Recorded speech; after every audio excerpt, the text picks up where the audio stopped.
Hey y'all, my name is Priscilla and welcome back to my channel. Today I'm going to be doing the longest wrap up that has probably ever been on my channel because I'm going to be talking about the Book Riot Read Harder Challenge from 2018. I do this challenge most every year, but I do struggle definitely completing all the challenges and the tasks. And this year I actually did the best that I've ever done. So I'm going to be talking about 24 prompts and possibly 24 books.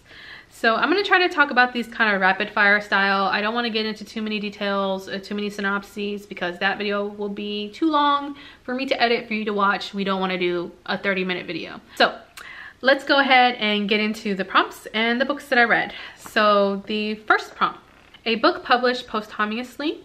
And I read the autobiography of Malcolm X as told by Alex Haley. There are really beautiful, poignant topics of Black pride and self-love. This is probably the most easily quotable book that I had of the entire Book Riot Read Harder Challenge. Next was a book of true crime, and I read A Fact of a Body by Alexandra Mazzano-Lesnevich. This was a true crime memoir that followed a lawyer intern. The lawyer is assigned a case for a child molester who is on death row.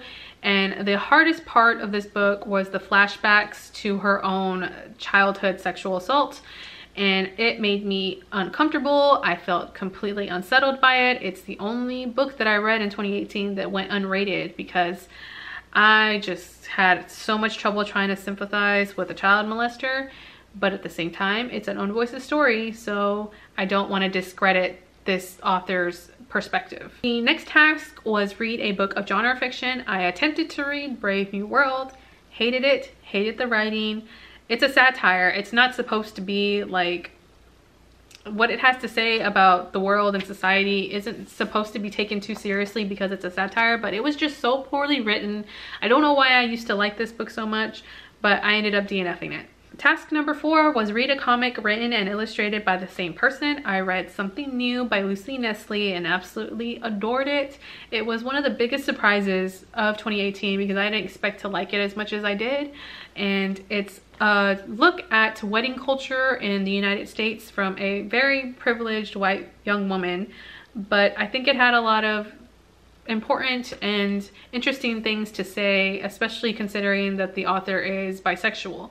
Task number 5 was a book set in or about one of the 5 BRICS countries, and I ended up reading The Air You Breathe by Francis de Fontes Puebles, which takes place in Brazil. I've gushed about this in a number of videos. I will direct you to my favorites video for this because it's a beautiful historical fiction about music, about love, about friendship. Definitely highly recommend it. Glad that I read it for this prompt. The next task is a book about nature, and I read Lab Girl by Hope Jahren. This is a memoir from a woman in STEM. She's a scientist, specifically a botanist, and she studies trees. And she also has an English background, so the writing was very beautiful. It's just a really beautiful read that I loved, and a lot of unexpected connections between the human life experience with the experience and life of plants. Go plant trees and recycle and be kind to the earth.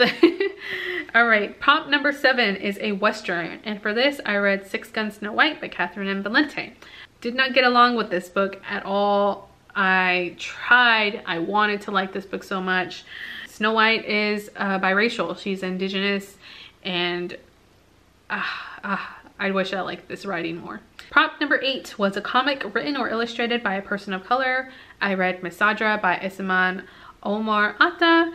I also talked about this at length in my favorites books videos. Its own voices, it discusses an Arab American teen with a chronic illness with epilepsy, and the artwork, beautiful, highly recommend. Prompt number 9, a book of colonial or post-colonial literature. I read Pachinko by Min-Jin Lee. This is historical fiction about a Korean family living in Japan, and they're treated as second-class citizens. It's heartbreaking, it's beautiful, it's tragic, and I highly recommend it. Task number 10 was a romance novel by or about a person of color, and I did both by reading The Wedding Date by Jasmine Guillory. This is one I picked up undeniably because of the hype, because around the time of this release, everyone was talking about it. It was the romance book to read for non-romance readers for a while, and I bought into that. And I think that I set my expectations for this too high because it kind of was okay for me. I enjoyed that it was an interracial relationship, that it's from a Black woman author, that it discusses race relations and the tensions between a Black woman and white man.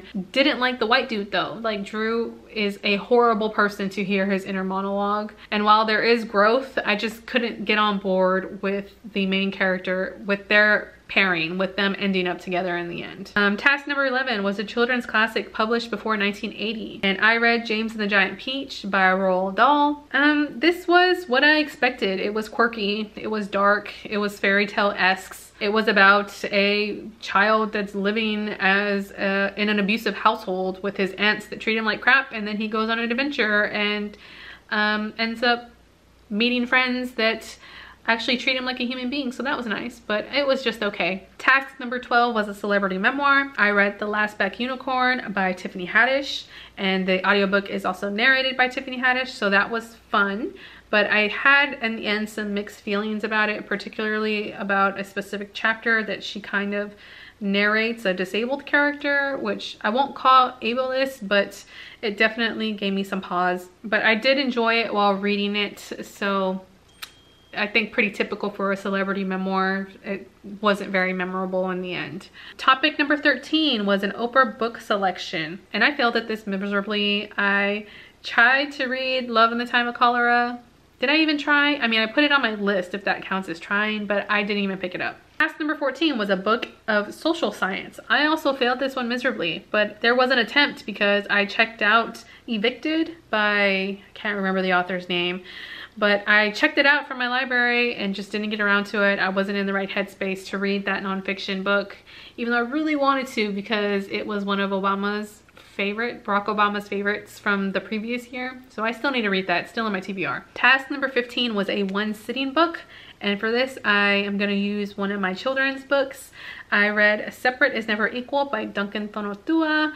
I wrapped this up in actually a Latinx book, children's picture books wrap up, and I really enjoyed this picture book. I'm really glad that I started picking up picture books in 2018. This is all about the historic court case in California that actually ended segregation in schools in California 10 years before Brown versus Board of Education. And the art book is pre-Columbian Mexican. It's just really, really beautiful book. Prompt number 16 was the first book in a new to you YA or middle grade series. And I read SHADOWSHAPER by Daniel Jose Older. So unfortunately this book didn't work for me, and I really hate saying that. And I wanted to like this book so much because I really enjoy his themes of Afro-Latinidad because it's an own voices work. But I just didn't like the magic system. I couldn't put my finger on why it didn't work for me. It felt like a debut to me maybe.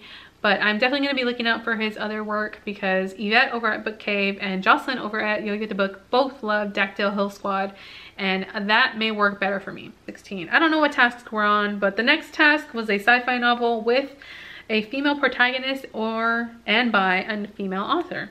And I read Binti by Nidia Okorafor. This is a sci-fi Afrofuturist book about a girl that goes to a university on another planet. It examines prejudice and racism and an unlikely hero who is actually a peacemaker and that doesn't have usual strengths of a hero. And I loved it, and I ended up finishing the series in 2018, so woo. Next is a comic that isn't published by Marvel, DC, or Image. I read Wires and Nerve, number 1 and 2 by Marissa Meyer. This is the conclusion to her, what is this? The Lunar Chronicles, that's the name of the series. And I ended up hating these because it just felt so lazy the way she tied them up in the end. And she did the one thing that Cinder said she wasn't gonna do, she ends up doing because it's the easy way out, and I didn't like it. Don't recommend. The art is fine though, so. Next was a book of genre fiction in translation, and I also failed at this one, but I'm gonna count Like Water for Chocolate by Laura Esquivel because I think that's the closest that I came to it. So while this is a bit of a stretch, I think it counts because I think it's considered a Mexican classic romance, and I can definitely see that. But those were the things that I ended up not liking about this book the most, which was the romance.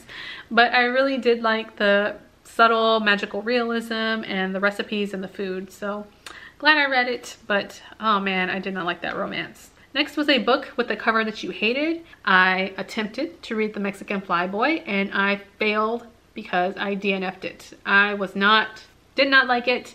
The first 3 chapters felt like 3 completely different books, and I wasn't in the mood to parse through this writing to try to find the plot, which is really disappointing because the author actually is Mexican American, and he has Yaqui in his ancestry, which my maternal grandmother has Yaqui in her ancestry, and I really wanted to like it and support it, but man, it didn't work for me. The next prompt is a mystery by a person of color or LGBTQ+ author.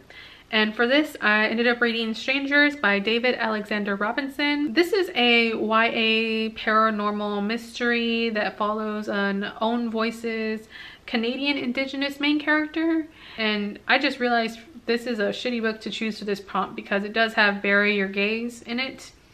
I enjoyed it enough. It was like a meh 3-star read for me because I did like the topics of chronic illness and how that is examined with medication, and how the main character has these anxiety attacks. And there are some really cool paranormal elements, but I don't think mysteries are for me. I think this solidifies the fact that I just don't like mystery. The next prompt was an essay anthology, and I read Nasty Women, Feminism, Resistance, and Revolution in Trump's America. And these were essays that directly confronted the staggering statistic that 53% of women actually voted for Trump in the 2016 election. And overall, I enjoyed this anthology of essays that turned out to be something completely different than originally intended by the editor. It was actually meant to be a collection that was going to be celebrating the election of Hillary Clinton, the first female president, but that didn't work out like people were predicting. And while I enjoyed some of the diverse authors, some of the women of color, and the trans author, I think there was one essay by a trans author. While I enjoyed those perspectives, I did feel it was a bit tainted with some of the white feminism that you see all over everywhere about this election. So yeah. And the second to last prompt, we're almost done, was a book with a female protagonist over the age of 60. I finally read The 7 Husbands of Evelyn Hugo by Taylor Jenkins Reid. Yes, it deserves all the attention it's getting. I had some minor issues with it, particularly with the way a death was handled towards the very end. I know why people love it. I know why it's taken BookTube by storm. And yeah, it was good. I liked it. The last prompt was an assigned book you hated or never finished. I buddy read Bless Me Ultima by Rodolfo Anaya, and man, I still didn't like it. I gave it, I think, a solid 3.5 stars-ish. I might lower that, but it's just a coming of age story about a young boy living in New Mexico and I just can't get over the fact in the end he becomes the man that his father is, telling his mother what to do with these really heavy religious overtones that I just don't like in my fiction. I don't want to read that shit. I grew up with that. I don't want to read it in my free time. So I guess I'm glad that I read it because I have a firm opinion of it now, instead of just, oh, I didn't like it because it was required reading. All right, so that's my Read Harder Challenge wrap up for this past year. I hope that wasn't too long, and I hope that I was able to talk about those quickly enough to where you actually know what these books are about a little bit, because I had a great time reading and coming up with this list and actually trying to commit to doing it. So I will be coming out with my Read Harder TBR for 2019 pretty soon.